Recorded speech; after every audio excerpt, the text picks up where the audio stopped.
जय हिंद दोस्तों, आशा करता हूँ कि आप सब लोग बेहतर होंगे। आज के इस करंट अफेयर के लेक्चर में आपका जो पहला टॉपिक है वो है पंकज कुमार सिंह जी को लेकर। जानते हैं कि पंकज कुमार सिंह जी कौन हैं और चर्चा में क्यों हैं। ठीक है, चलिए। तो पंकज कुमार सिंह जी जो हैं राजस्थान कैडर के वर्ष 1988 बैच के वरिष्ठ आईपीएस अधिकारी हैं। इन्हें हाल ही में सीमा सुरक्षा बल बीएसएफ का महानिदेशक नियुक्त किया गया है। वर्तमान में ये लगभग 7 फरवरी 2020 से ही इनकी प्रतिनियुक्ति हुई और प्रतिनियुक्ति के बाद से ये सीमा सुरक्षा बल में ही विशेष महानिदेशक के तौर पे काम कर रहे थे, जिन्हें अब महानिदेशक बना दिया गया है। यदि बात करें तो ये सीआरपीएफ जो है उसके अधीन लगभग 4 वर्ष और सीबीआई के अधीन अपनी सेवाएं लगभग 8 वर्ष तक दे चुके हैं। इसके अलावा राजस्थान में जो पुलिस फोर्स है उसमें ये अलग-अलग पद पे काम कर चुके हैं। यूएन के बोस्निया परियोजना को लेकर भी इन्होंने काम किया है पुलिस विभाग की तरफ से, तो ये भी याद रखिएगा कि यूएन की बोस्निया परियोजना में भी पंकज कुमार सिंह ने काम किया है। यदि बात करें बीएसएफ की तो याद रखना है कि 1965 में जो भारत पाकिस्तान का वॉर हुआ था, इस वॉर के बाद भारत की जो सीमा है उसकी सुरक्षा को देखते हुए, उसको मद्देनजर रखते हुए 1965 में ही बीएसएफ का गठन किया गया था। बीएसएफ जो है वो केंद्रीय गृह मंत्रालय के अधीन जो 5 केंद्रीय पुलिस बल हैं उनमें से एक है। 5 केंद्रीय पुलिस बल का मतलब क्या हो जाएगा? सेंट्रल जो फोर्स हैं उनके अंतर्गत सेंट्रल आर्म पुलिस फोर्स जो है 5, उनमें से एक है आपकी बीएसएफ, जिसमें वर्तमान में लगभग 2.65 लाख सैनिक जो है वो सीमाओं पर तैनात हैं और भारत की सीमा की सुरक्षा कर रहे हैं। ठीक है, अगला आपका टॉपिक है लद्दाख का राजकीय पशु और पक्षी। यदि हम लद्दाख के राजकीय पशु और पक्षी की बात करें दोस्तों, तो जैसा कि आप चित्र में देख पा रहे हो, इसके राजकीय पशु के तौर पर स्नो लेपर्ड अर्थात हिम तेंदुआ को और राजकीय पक्षी के तौर पर काली गर्दन वाले सारस को नामांकित किया गया है, घोषणा की गई है। क्लियर, एग्जाम में क्वेश्चन आएगा कि जो हिम तेंदुआ है वो कहाँ का राजकीय पशु है, तो याद रखेंगे ये लद्दाख का है।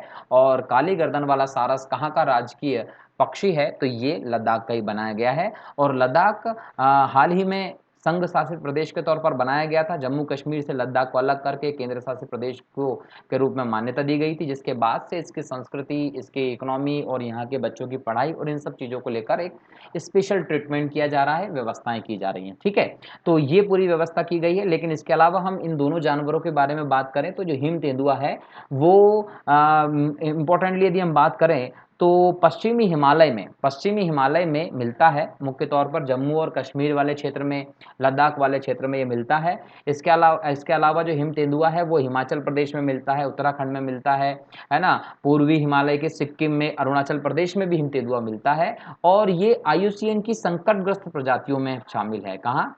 आईयूसीएन की संकटग्रस्त प्रजातियों में शामिल है, इसीलिए इसका संरक्षण किया जाना बहुत ज़्यादा ज़रूरी होता है। क्लियर? अच्छा, इसके अलावा यदि हम बात करते हैं काली गर्दन वाले सारस के बारे में, तो काली गर्दन वाला सारस जो है वो लद्दाख के चांगथांग, याद रखना है, लद्दाख के चांगथांग क्षेत्र में विशेष तौर पर मिलता है। और यहाँ पर इसकी बात करें तो ये भी आईयूसीएन की संकट के निकट, नियर थ्रेटेंड जो इसकी श्रेणी है उसमें शामिल है ये। इसके लिए इसको बहुत ज़्यादा ज़रूरी है कि संरक्षित किया जाए। क्लियर? चलिए, इसके बाद हम बात करते हैं नेक्स्ट। तो आपका अगला जो टॉपिक है वो है बहुपक्षीय युद्धाभ्यास जैपेड 2021। तो जैपेक्स 2021 क्या है, इसके बारे में देखें तो ये भारतीय सेना का 200 सैनिकों का एक दल जो है वो रूस के निजनी में आयोजित होने वाला एक बहुराष्ट्रीय युद्ध अभ्यास है। भारत के 200 सैनिकों का दल जो है वो यहाँ पर जा रहा है। क्लियर? यहाँ पर थिएटर स्तर पर युद्ध अभ्यास किया जाएगा। मुख्य रूप से ये आतंकवादी गतिविधियों के खिलाफ एक बोल सकते हैं कि ऑपरेशन पर केंद्र होगा ये। तो ये आतंकवादी जो गतिविधि होती हैं उन गतिविधियों को लेकर जो ऑपरेशन चलाए जाते हैं उस पर केंद्रित युद्ध अभ्यास है। आतंकवादियों को खत्म करने को लेकर ये जो युद्ध अभ्यास है, जिसमें यूरेशियन और दक्षिण एशिया के लगभग 1 दर्जन से ज्यादा देश भाग लेते हैं। क्लियर है? यहाँ पर पाकिस्तान और चीन जो है, पाकिस्तान और चीन इसके पूर्णतः नहीं, इसके पर्यवेक्षक के तौर पर इसमें युद्ध अभ्यास में भाग लेते हैं, ना कि पूर्णतः भाग लेते हैं। ठीक है, ये भी आपको ध्यान रखना है। क्लियर? नौसेना के लिए उच्च सम्मान, ये एक नया टॉपिक है। राष्ट्रपति का ध्वज, राष्ट्रपति का ध्वज जो है वो राष्ट्र की अद्वितीय सेवा के लिए किसी भी सैन्य इकाई को प्रदान किया जाने वाला सर्वोच्च सम्मान होता है। और भारतीय सशस्त्र बलों में जो भारत की नौसेना है उसमें सबसे पहले यह सम्मान मिला था। था, जब भारत के तत्कालिक राष्ट्रपति कौन थे? डॉक्टर राजेंद्र प्रसाद। इन्हें 27 मई 1951 में उस ध्वज को प्रदान किया गया था। राष्ट्रपति श्री रामनाथ कोविंद के द्वारा गोवा में आईएनएस हंस पर आयोजित एक रस्मी परेड में नौसेना विमानन को राष्ट्रीय ध्वज प्रदान किया गया। तो हाल ही में किसको प्रदान किया गया है राष्ट्रपति का ध्वज? ये राष्ट्रपति का जो ध्वज है वो गोवा में आईएनएस हंस को प्रदान किया गया है, याद रखना है, ठीक है। आईएनएस हंस पर क्या चल रही थी? रस्मी परेड में नौसेना विमानन को प्रदान किया गया, बराबर। चलिए अगला आपका टॉपिक कौन सा है? अगला टॉपिक है आपका एनसीईआरटी। एनसीईआरटी मतलब क्या है? राष्ट्रीय शैक्षिक अनुसंधान एवं प्रशिक्षण परिषद, एनसीईआरटी। अब तो एनसीईआरटी के बारे में बात करें तो इसका 1 सितंबर 2021 को 61वां स्थापना दिवस हुआ। तो एनसीईआरटी जो है वो स्थापना दिवस का कौन सा रहा? 61वां रहा। याद रखना है कि एनसीईआरटी जो है इसकी स्थापना जो है वो 1 सितंबर 1961 को की गई थी। 1 सितंबर 1961 को एनसीईआरटी जो संस्था है उसकी स्थापना की गई थी। एक तरीके से देखा जाए तो भारत सरकार के द्वारा गठित की गई संस्था थी ये। किसके द्वारा? भारत सरकार के द्वारा गठित की गई संस्था थी। एक प्रकार से एनसीईआरटी एक स्वायत्त संस्था के तौर पर काम करती है। किस संस्था के तौर पर? तो याद रखेंगे स्वायत्त संस्था के तौर पर काम करती है एनसीईआरटी, जिसका संबंध स्कूली शिक्षा से है ना। और ऐसे में ये केंद्र सरकार और राज्य सरकार को सहायता प्रदान करती है। किसके लिए? कि स्कूल के संदर्भ में केंद्र सरकार और राज्य सरकार को सहायता प्रदान करती है, सुझाव देने का काम करती है एनसीईआरटी। इसके कई सारे उद्देश्य हैं, जिन उद्देश्यों में से कुछ उद्देश्य मैंने यहाँ लिखे हैं, जैसे स्कूली शिक्षा से संबंधित क्षेत्रों में अनुसंधान करना, उसे बढ़ावा देना, समन्वय स्थापित करना, पाठ्य पुस्तकों, संवाद पत्रों, इन सबको तैयार करना, प्रकाशित करवाना, अन्य शैक्षणिक सामग्री जो होती है उसका निर्माण करवाना, उन्हें प्रकाशित करवाना, शिक्षकों के प्रशिक्षण का आयोजन करवाना। इस प्रकार के सारे काम जो होते हैं वो एनसीईआरटी के द्वारा ही देखा जाता है। अगर हम बात करें तो जो एनसीईआरटी है, इस एनसीईआरटी का जो मुख्यालय है वो दिल्ली में है। कहाँ पर है मुख्यालय? तो याद रखना एनसीईआरटी का मुख्यालय जो है वो दिल्ली में ही मौजूद है और इसकी जो घटक इकाइयां हैं वो देश के अलग अलग हिस्सों में मौजूद हैं।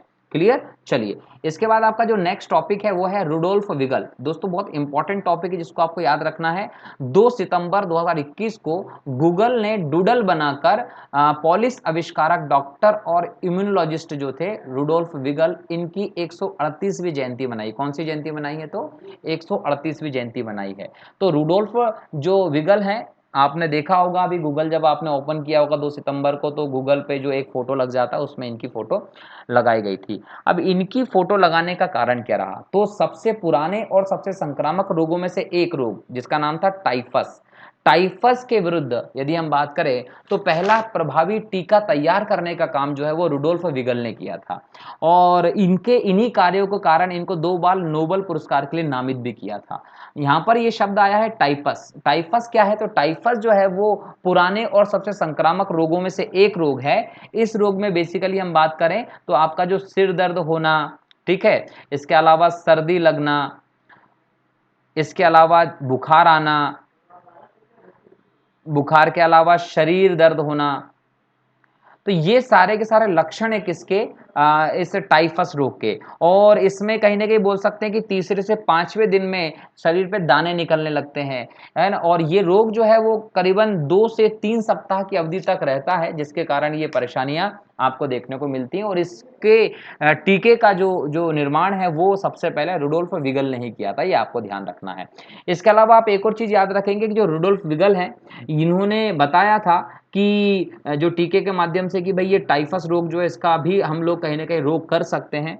अब ये एक बात और ध्यान रखिएगा कि हमारे शरीर में जू जो होते हैं, किसी के भी शरीर में जो बोलेंगे जू जो होते हैं, जो घुन होते हैं और पिस्सू जो होते हैं, है ना, याद रखना जू, घुन और पिस्सू जो होते हैं वो मेनली टाइफस जो आपका रोग होता है, जो टाइफस रोग होता है इसके संक्रमित बैक्टीरिया को, किसके? टाइफस रोग के संक्रमित जो बैक्टीरियाज होते हैं उन बैक्टीरिया का संचरण करता है। याद रखना है इसका जो बैक्टीरिया तो उसका नाम क्या होता है? याद रखेंगे रिकेटिसिया, रिकेट्सिया जो है वो इसके बैक्टीरियाज होते हैं। किसके बैक्टीरियाज होते हैं? टाइफस रोग के लिए। तो इसको एक जगह से दूसरी जगह पर पहुंचाने के जो कारक होते हैं वो कौन होते हैं? ये होते हैं।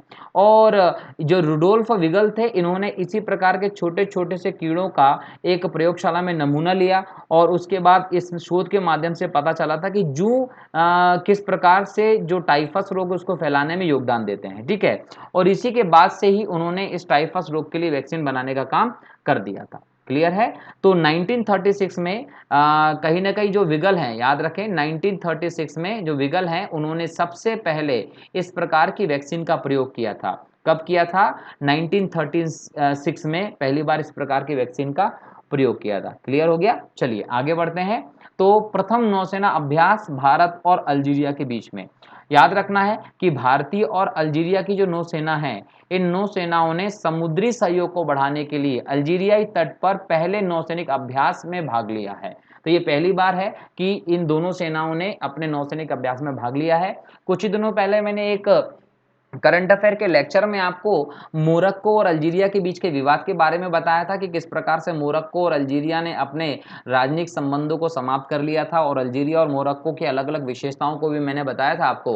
लेकिन आज हम पर्टिकुलर बात कर रहे हैं अल्जीरिया और भारत के बारे में कि इन दोनों देशों की नौसेनाओं ने समुद्री सहयोग को बढ़ाने के लिए अल्जीरिया के तट पर ही अपना नौसैनिक अभ्यास जो है वो संपन्न किया है। क्लियर है? अच्छा, यहाँ पर एक और चीज है, सबसे पहले जाने कि इस नौसैनिक अभ्यास में क्या हुआ है। तो हमारा जो नौसैनिका का जहाज है जिसका नाम है आईएनएस तबर, आईएनएस तबर जो हमारा जहाज है, ये जहाज अल्जीरिया के नौसेना के जहाज जिसका नाम है एजाद जेर, एजाद जेर, ये नौसेना का जहाज है अल्जीरिया का, और ये तबर जो है ये हमारे देश का जहाज है। इन दोनों जहाजों के माध्यम से सेना ने जो है वो अभ्यास में भाग लिया है। क्लियर? अच्छा, यहाँ पर याद रखिएगा कि जो आईएनएस तबर है ये रूस में भारतीय नौसेना के लिए बनाया गया तलवार श्रेणी का एक जहाज है। ठीक है, और इस प्रकार से देखा जाए कि भारत के लिए ये अल्जीरिया के साथ जो व्यापारिक संबंध हो या दूसरे संबंध, उनके लिए ये नौसैनिक अभ्यास बहुत इंपॉर्टेंट है। और भारत जो है अपनी एक नीति के तहत पिछले कई सालों से अफ्रीका के कई देशों के साथ युद्धाभ्यास और बाकी की चीज़ों में कहीं ना कहीं बोल सकते हैं कि ध्यान दे रहा है, नज़दीकियां बढ़ाने की प्रयास कर रहा है। अगर हम भारत और अफ्रीका के समुद्री सुरक्षा की बात करें तो यहाँ पर कुछ प्रयास हैं जो हमारे यहाँ से समय समय पर किए जा रहे हैं, और उन प्रयासों के तहत कौन से उद्देश्य हैं जो हम प्राप्त करना चाहते हैं उनको भी जरा देखते हैं। अफ्रीकी संघ की एकीकृत समुद्र नीति 2050, इनमें सबसे व्यापक और समेकित सुसंगठित दीर्घकालिक जो बहुत सारी योजनाएं शामिल हैं वो हैं। इसके अलावा समुद्र में अफ्रीका के लिए समुद्री व्यवहार हो, या फिर हम बोल सकते हैं कि अफ्रीकी संघ के उद्देश्यों को प्राप्त करने के लिए काम करते हैं। इसके अलावा समुद्री डोमेन जागरूकता जो है उस कार्यक्रम को देखा जाता है। ठीक है, इसके बाद हम देखें तो हिंद महासागर रिम एसोसिएशन की बात करें तो उसकी दृष्टि से ये इंपॉर्टेंट है। यदि हम बोले तो भारतीय नेतृत्व वाली पहल है ये हिंद महासागर रिम एसोसिएशन। इसमें सर्वसम्मति से आधारित विकासवादी और गैर घुसपैठ दृष्टिकोण के माध्यम से समझ तथा पारस्परिक रूप से लाभप्रद सहयोग का निर्माण किया जाता है, विस्तार किया जाता है। इसके अलावा समुद्री सुरक्षा अवसंरचना, लगातार समुद्र में नौसेना की तैनाती होती है, बंदरगाहों पर यात्रा होती है, जिसके माध्यम से अफ्रीकी महाद्वीप के साथ हमारा जो नौसेना का जुड़ाव वो धीरे धीरे बढ़ रहा है। इसके माध्यम से कहीं ना कहीं समुद्री अवसंरचना का विकास होगा, समुद्री सुरक्षा, बुनियादी ढांचा, इन सब चीजों में हमारे यहाँ पर बढ़ोतरी होगी, जो कहीं ना कहीं रणनीतिक रूप से स्थिति है, परिचालन स्थिति है, उस पर निरंतर हम संपर्क में आएंगे और हमारे अफ्रीकी देशों के साथ संबंध बढ़ेगा, और कहीं ना कहीं हमारी समस्याओं में भी कमी आएगी, घनिष्ठता बढ़ने वाली होगी। ठीक है, इस प्रकार से ये आज के कुछ करंट अफेयर के टॉपिक को हमने डिस्कस किया है। उम्मीद करता हूँ कि समझ में आया होगा। अगली लेक्चर में फिर से आपके सामने रहूंगा। ठीक है।